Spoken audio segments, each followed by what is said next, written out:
how do you translate cyber and technical components of cyber in business and risk terms to executives at the board level. So we spend a lot of time on taking what the threat landscape is externally, mapping it to what we do internally, and trying to then communicate that effectively to make sure we can adjust whatever business impacts there may be.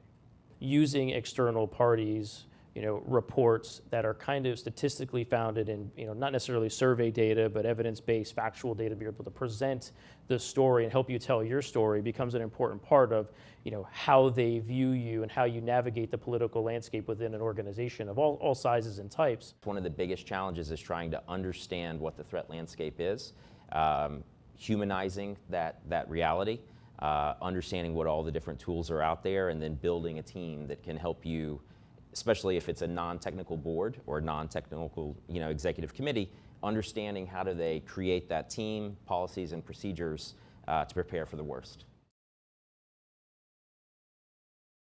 How do you segregate comms, right?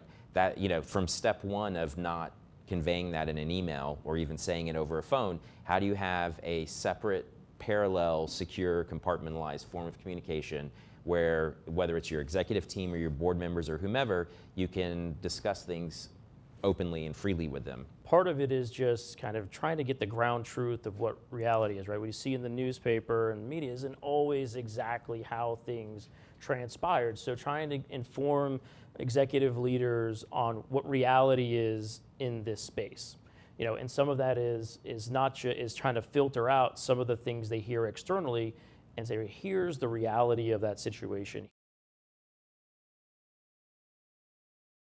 Convenience should not be a priority. I mean, who cares about convenience? You should be caring about protecting, what's most important to you. And if it's, multi-factor authentication or sticking to certain protocols, that really has to be kind of reiterated and drilled into every member of the corporation. I really, can't overstate enough. I think that the weakest link is, the human factor. Whether it's intentional, whether someone has been approached and recruited and flipped, and if they're being paid or they have other motivations, or if it's just, poor policies and procedures. There needs to be some level of discretionary spending in every organization's budget because you just don't know what could potentially happen. I think that's definitely changing. The perspective of senior management or the board, whether it's tabletop exercises or experiencing something or knowing a friend in your industry, a near peer, colleague or competitor even, who's experienced something through those ISACs, through those open lines of communications, they realize, wow, this is, legitimate. This could, really happen to us as well. So it's going to happen, right? You're going to have an incident. The severity of that incident will dictate, depending, right? So it's how well you're prepared to defend that against it, but also in your maturity model and how you grade yourself. So I think, the ability to make decisions and execute on those decisions quickly is imperative as to how well you will survive a major incident. I will also say that, as we look at the global threat landscape and as it evolves, always remember, in my opinion, that you are your best intelligence source.